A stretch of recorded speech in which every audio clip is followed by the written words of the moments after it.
The vastness of space stretched out before the Singularity, a void so complete it seemed to swallow everything. No stars glittered this far from known galaxies. No nebulae colored the canvas of black.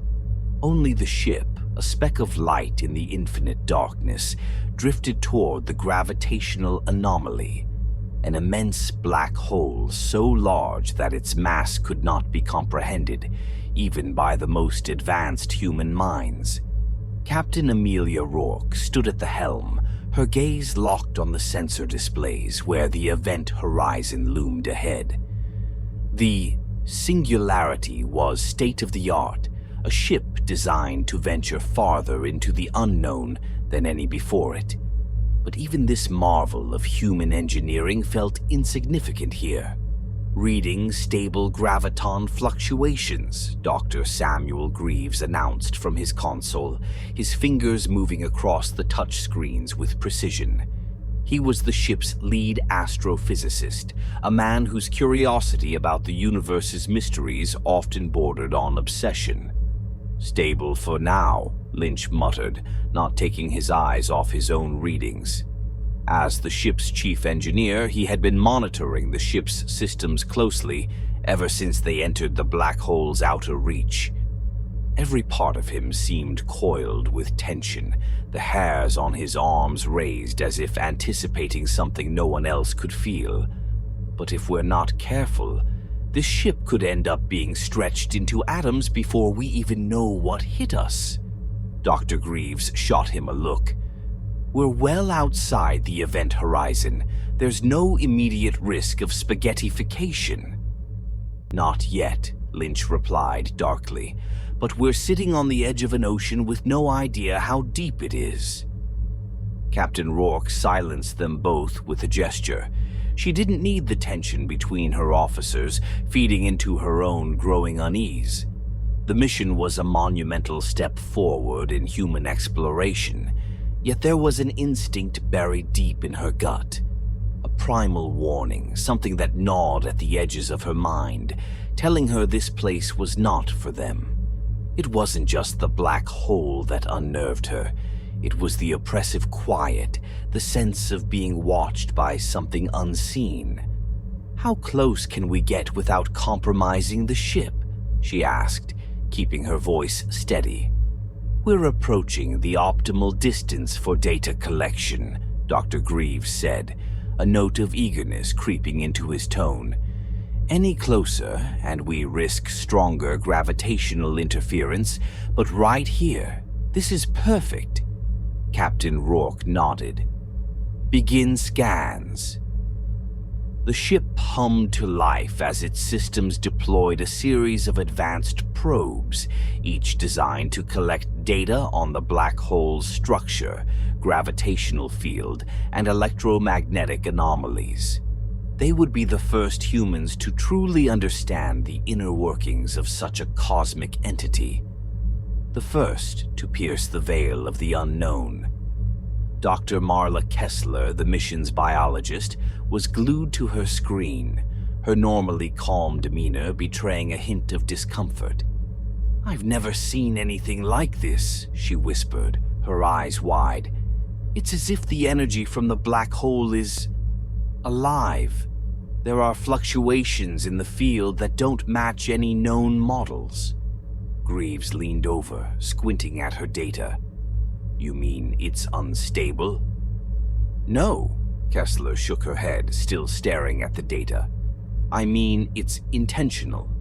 There's a pattern to the readings, almost like a pulse, but it's not regular. It's as if it's shifting based on some kind of reaction." "Reaction to what?" Captain Rourke asked, her voice now sharp. Kessler hesitated before answering. "To us." The crew was silent for a moment. The thought of the black hole, an incomprehensibly large object, responding to their presence was absurd. Yet no one laughed. They all felt it, a suffocating weight, like the universe itself was bending toward them, observing them. Lynch broke the silence. I've been running diagnostics on the ship's hull integrity and... The ship suddenly shuddered, a deep groaning sound reverberating through the walls. Lights flickered, and the bridge was momentarily plunged into darkness before the emergency systems kicked in. "Report!" Captain Rourke barked, gripping the side of her chair. "Some kind of gravitational wave hit us," Lynch said, furiously typing commands into his console. "It shouldn't have happened at this distance. Not like that." "Is the ship stable?" Rourke asked, her voice calm but with a tension that belied her words. "For now," he replied, but his tone suggested doubt. "But we can't take another hit like that without serious damage." The black hole stared back at them, an unblinking eye in the darkness. Its event horizon shimmered with strange energy, warping the fabric of space-time around it. Rourke felt a sudden chill creep up her spine. They were too close, and the black hole was far more than they had anticipated.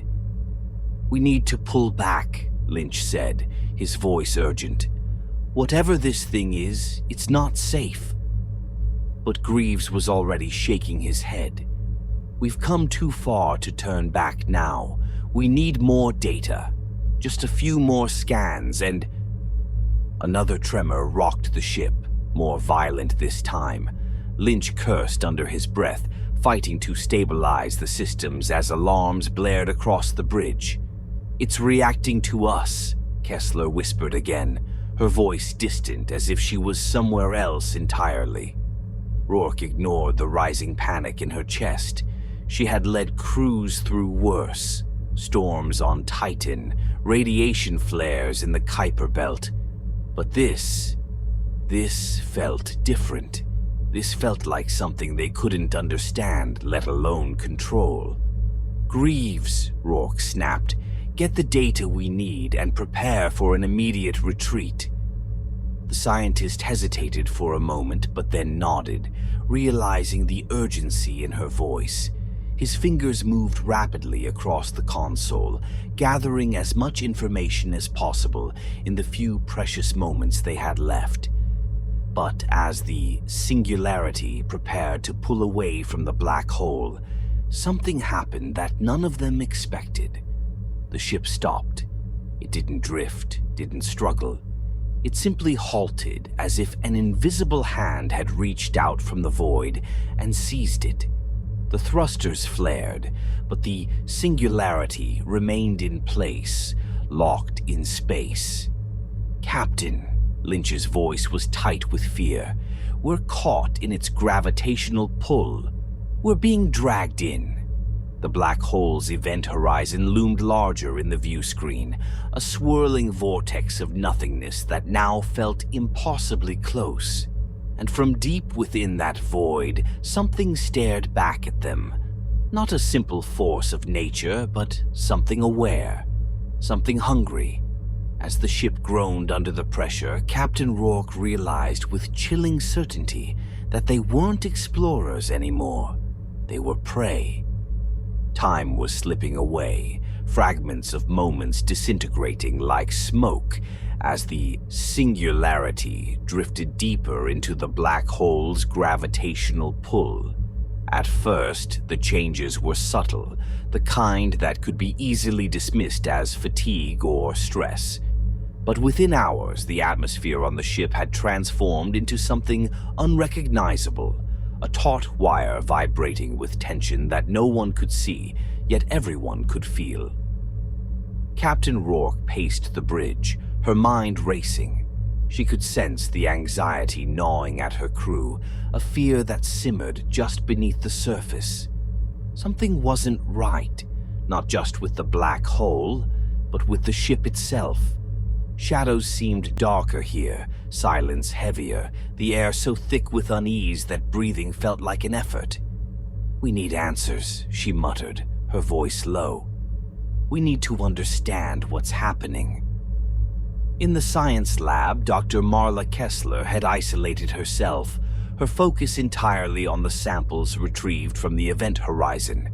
She had become obsessed with them, running countless tests, her eyes bloodshot and her hands shaking from exhaustion. What she found made no sense. Fragments of matter that shouldn't exist in this dimension, particles that bent and twisted in ways that defied every law of physics she had ever known. She leaned closer to the microscope, watching the samples pulse with an eerie rhythm. They seemed almost alive. As she studied them, a soft, insistent sound began to whisper through the lab, a low hum, rising and falling, like a voice carried on the wind. She frowned, looking around the room. "Lynch," she called, half expecting to see the engineer behind her, but the lab was empty. Her breath quickened. The hum grew louder, a strange cadence to it now, like words that she couldn't quite understand. Kessler shook her head and pressed her hands to her temples, trying to focus, but the whispers persisted. They weren't coming from the ship's systems. They were coming from the black hole, from the samples. A shiver crawled down her spine. "Listen. We will show you." The voice was clearer now, threading through her thoughts, filling the empty spaces in her mind. Kessler's heartbeat quickened. The black hole wasn't just a cosmic entity. It was something far worse, something conscious, and it was speaking to her. In the engine room, Lynch stared at the holographic readouts of the ship's systems. Something had gone catastrophically wrong with the temporal flow on board, but it wasn't just a malfunction. Time was bending, twisting. Parts of the ship were aging faster than others, while some sections seemed to be caught in loops. A coffee mug left on a table in the crew mess hall had shattered into dust in seconds, while another object, a wrench Lynch had dropped earlier, hovered mid-air, frozen as if suspended in molasses. The ship creaked, its metallic bones groaning under some invisible weight. Lynch wiped the sweat from his brow, his hands trembling. He hadn't slept in what felt like days. Or had it been hours? He wasn't sure anymore. Time didn't flow normally here. He glanced up, the echo of footsteps catching his attention. But when he turned, there was no one. Just the cold, dim corridors stretching out into the ship's belly. He stood up, his movements slow, cautious, as the sense of being watched washed over him again. It had been happening more frequently, the feeling that something else was on the ship with them, lurking just out of sight. The footsteps echoed again, closer this time. "Hello?" Lynch called out, his voice brittle. No answer. But the faint metallic tapping persisted, a soft clanging that sounded like it was coming from inside the walls, crawling through the pipes and ventilation shafts. His pulse quickened as he grabbed a wrench and followed the noise deeper into the ship's underbelly. "Greaves, is that you?" Lynch's voice wavered slightly. Silence answered. His grip tightened on the wrench. The footsteps stopped, replaced by a quiet, rasping sound, a soft, rhythmic scratching, like claws on metal. He swallowed hard, his mouth dry. The air felt heavy, thick, as though gravity itself was growing denser. Then the noise stopped altogether. Lynch hesitated, his breath caught in his throat. The silence was unbearable, pressing in on him from all sides. He heard it then, soft breathing, just behind him. Lynch spun around, swinging the wrench into the empty air, but nothing was there, only shadows. Meanwhile, Dr. Greaves sat alone in the observation room, staring at the black hole's image on the central display. It had begun to haunt him, that swirling, ravenous maw of darkness, a void that consumed everything and gave nothing in return. He could feel it burrowing into his thoughts, planting ideas that didn't belong to him. Symbols and shapes began to form in his mind, impossible geometries that spiraled inward like the event horizon itself. He hadn't spoken to the others in hours, days. Time had become meaningless here. All he knew was that he had been drawing these symbols over and over, his hands moving of their own accord. His notes were filled with sketches, spirals, complex patterns that mirrored the very structure of the black hole. They weren't just random shapes. They meant something. But what? As he stared at his latest drawing, a sudden realization struck him. The black hole wasn't just a force of nature. It was a portal, a gateway, and something on the other side was trying to come through. Greaves felt a chill crawl up his spine as a voice, low and guttural, whispered from the depths of his mind. "You are not the first to find us, and you will not be the last." Captain Rourke was no stranger to the psychological toll of space travel, but this was different. She watched her crew unravel, watched them fracture under the weight of something none of them could name. They were all seeing things now, shadows in the corners of their eyes, whispers in the air that shouldn't be there, hallucinations that felt too real to ignore. It wasn't just the black hole pulling them in, it was infecting them, digging into their minds, warping their perceptions. She could feel its tendrils wrapping around her thoughts, the same way it wrapped around the ship's hull. She had to keep it together. The crew needed her to be strong, but even she was starting to slip. In the stillness of the night cycle, when the ship's artificial lights dimmed and the stars outside disappeared into the void, she would wake in a cold sweat. The image of the black hole's center burned into her mind. She saw it everywhere now, felt its presence in every corner of the ship. And then, the nightmares started. They weren't dreams, at least not the kind she had ever experienced. They felt too real. She would wake in her bunk, covered in sweat, only to find herself back on the bridge, reliving moments she hadn't experienced yet. Conversations that hadn't happened, but she knew would. And always in the distance, the black hole grew larger, its presence looming, suffocating. One night she woke to find herself not on the bridge, but outside the ship, floating in space, untethered, her body pulled slowly toward the event horizon. She tried to scream, to cry out for help, but no sound came.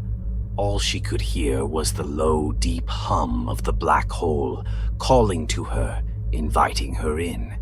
When she finally woke for real, her hands were shaking. The visions were becoming more frequent, more vivid, and the line between dream and reality was blurring. By now, the crew had stopped communicating. They moved in isolated patterns, each lost in their own fears, their own madness.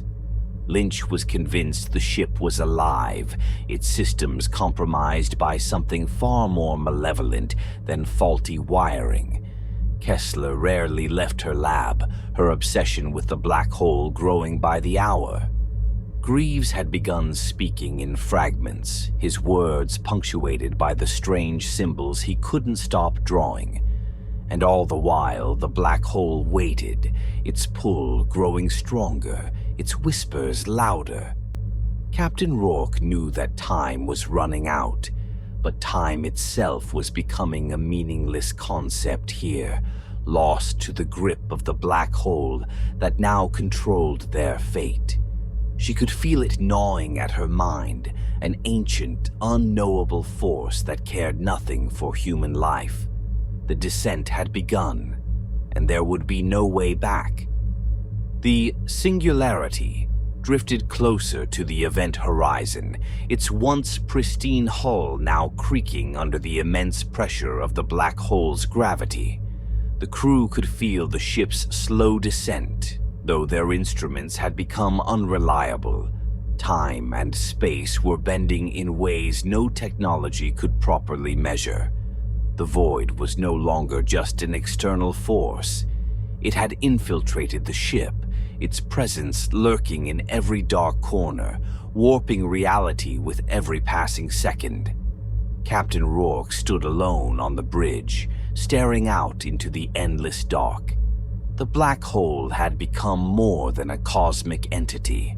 Its inky swirl dominated the viewports, an all-consuming presence that felt malevolent, as if it were watching her, waiting. She shivered involuntarily. It wasn't the cold of deep space that chilled her. It was the knowledge that the thing out there wasn't just a force of nature. It was something alive, something aware of them. A quiet beeping broke through her thoughts. Lynch's voice came over the intercom, his usual confidence shattered. "Captain, I'm getting some strange readings down here in engineering. The ship, it's not reacting like it should. I've run diagnostics 100 times, but every reading is different. Like the ship's systems are aging and repairing themselves at random." Captain Rourke closed her eyes for a moment, the weight of the situation crushing down on her. "Keep trying to stabilize it, Lynch. We need everything functioning if we're going to pull away from this thing." There was a pause on the other end of the line, the silence heavy with fear. "I don't think we can pull away, Captain. It's got us." She felt her stomach drop, but forced herself to push the fear aside. "We have to try." In the darkened corridors of the Singularity, Dr. Kessler moved like a shadow. Her mind was no longer entirely her own. The whispers had grown louder, filling every thought, every corner of her mind. The voice of the black hole, ancient, unfathomable, spoke to her constantly now. It no longer whispered in fragments. It spoke in full sentences, with meaning and intent. "We have always been here, before your stars, before your worlds, and we will remain long after they have turned to dust." The black hole's voice was deep, resonant, vibrating through her bones, pulling her closer to some hidden truth. She had spent hours studying the strange biological samples, convinced they were fragments of something more. Now she knew what it was, pieces of an intelligence beyond the human mind's capacity to understand. As she walked, her fingers trailed along the cold metal walls of the ship. The whispers had promised her knowledge, immortality. She would become one with the black hole, a vessel for its power. The crew didn't understand.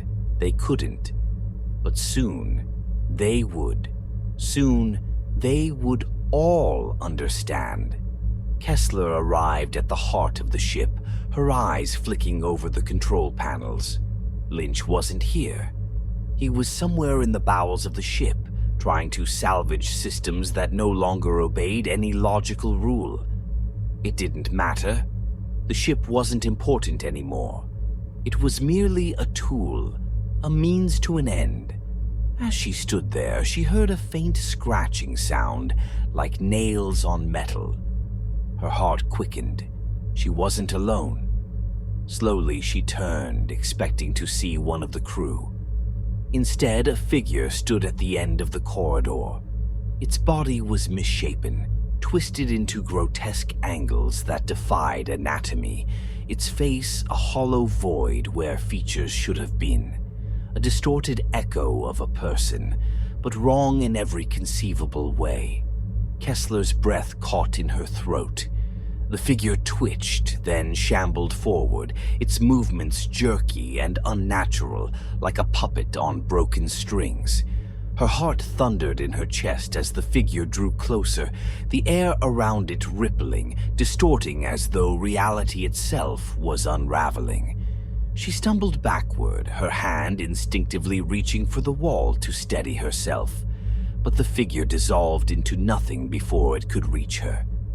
Just like that, the corridor was empty again, as if it had never been there, but she knew better.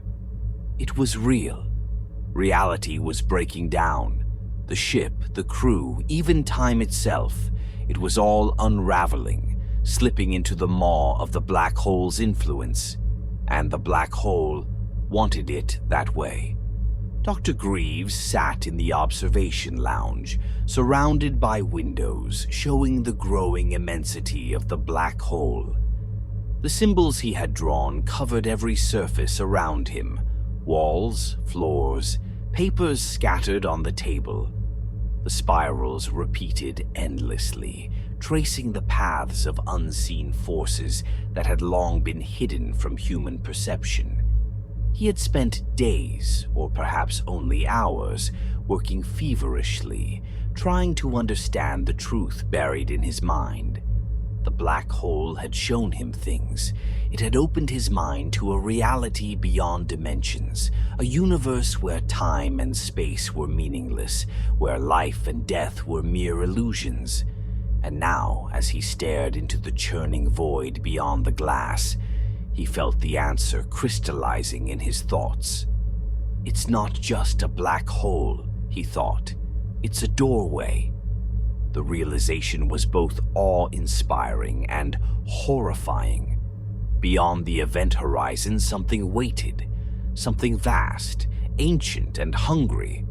Greaves knew now that their mission had never been about data or discovery. They had been drawn here, summoned. The black hole had been calling them long before they arrived, like a predator luring its prey into a trap. "We've been chosen," he whispered to himself, his voice trembling with reverence and fear. "We're sacrifices." Down in the engineering deck, Lynch could feel the ship shifting, creaking under pressures that didn't make sense. His hands shook as he ran the diagnostics again, hoping for something, anything, that would give him a way out. But the numbers were impossible. Time was behaving erratically, folding in on itself. He had seen it with his own eyes. Tools left out 1 minute would disappear, only to reappear seconds later in different places. And the most unnerving part, he could swear he had already lived through some moments twice. His eyes darted to the walls of the engine room, where a deep, rhythmic thrum had started to reverberate. It wasn't the usual hum of the engines. It was deeper, almost biological, like a heartbeat pulsing through the walls. The sound grew louder, faster, until it felt like it was inside his own head. "Captain," he called through the intercom, but only static answered him. He cursed under his breath, realizing how alone he was. Then the air in front of him rippled. Just like Kessler had seen, a figure stepped out of the distortion, a distorted reflection of himself.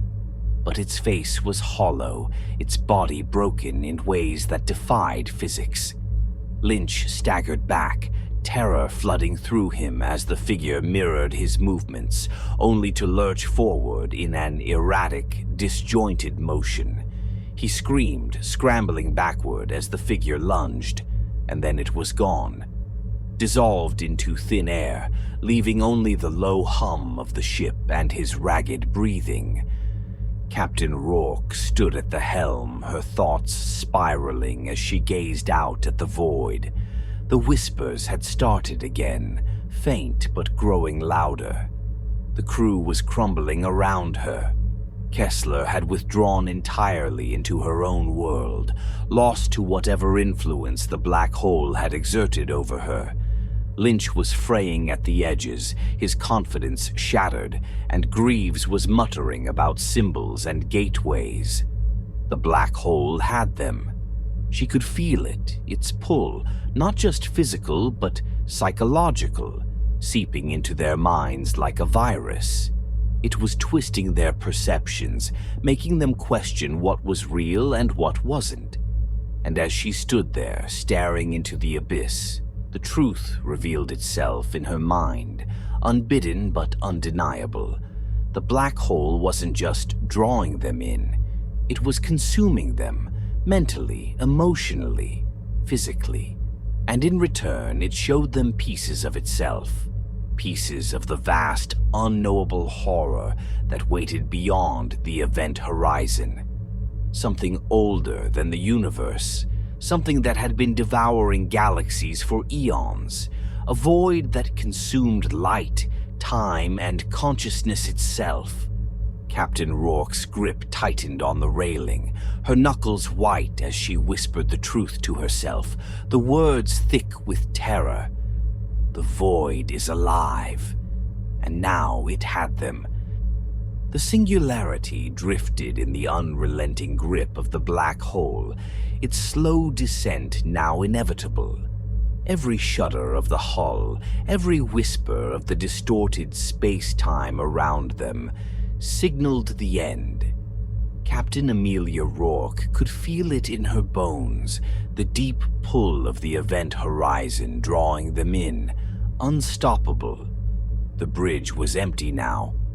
Her crew, what remained of them, were either lost or too far gone to save.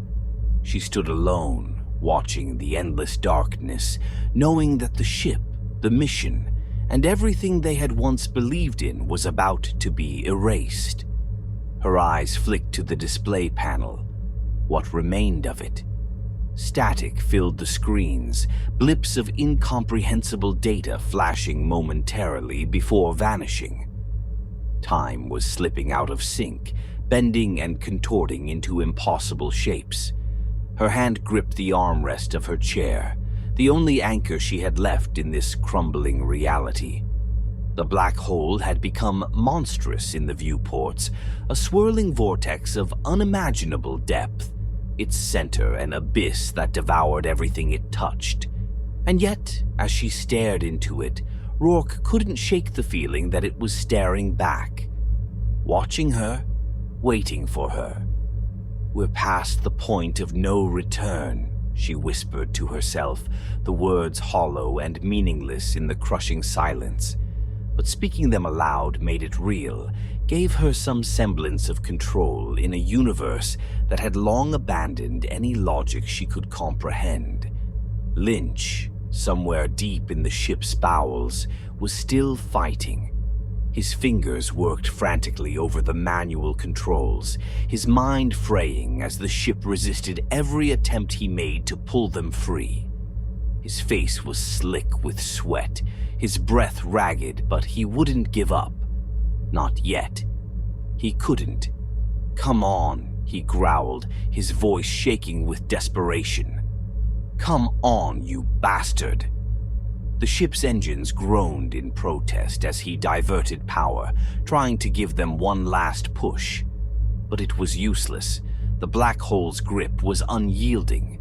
It was as if the ship wasn't just being pulled by gravity, but by something far more deliberate, more sentient. He felt it now, a presence that had been there all along, toying with them, drawing them in like flies to a web. With a final, frustrated scream, Lynch slammed his fist against the console, sending a spray of sparks into the air.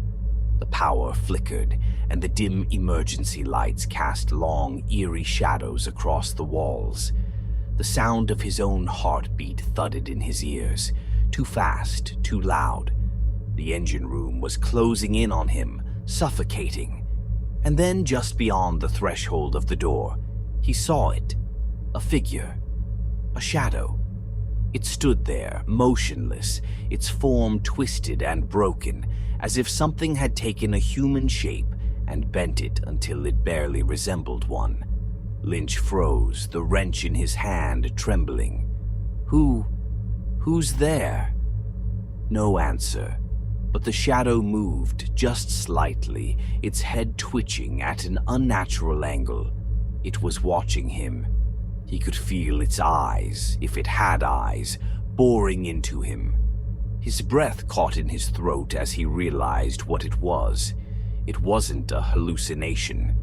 It was him. Or rather, what the black hole had twisted him into, a fractured reflection of the man he used to be, staring back at him from the edges of reality. It took a step closer, and Lynch stumbled backward, the wrench slipping from his grip, clattering to the floor. He ran. Dr. Kessler had long since stopped fighting. In her lab, she sat bathed in the dim glow of the emergency lights, her face a mask of serenity. She no longer heard the whispers. Now they were a chorus, a symphony of voices that resonated through her very being. The black hole had shown her the truth, revealed its purpose. It wasn't death that waited beyond the event horizon. It was transformation. The void is alive. She understood now in a way the others never could. She had become a part of it, part of the cosmic cycle that consumed and remade everything. Her body felt lighter, as if the ship's failing gravity had no hold on her anymore. Her hand drifted over the samples she had collected, now pulsing with life, glowing faintly in the dim light. She smiled, her mind fracturing as she accepted the inevitable. The black hole was a doorway to something greater, something infinite. Soon they would all be a part of it. Soon she would transcend. On the bridge, Rourke's fingers hovered over the manual controls, but she knew it was futile. Her body ached with exhaustion, her mind numbed by the relentless pressure of what lay beyond. She had lost track of time. Had it been hours or days since they first felt the black hole's pull? It didn't matter anymore. Time had ceased to exist in any meaningful way. Suddenly, the ship shuddered violently. A deep groan reverberated through the hull, like a dying creature giving one last, agonized breath. Rourke stumbled, catching herself on the edge of the console.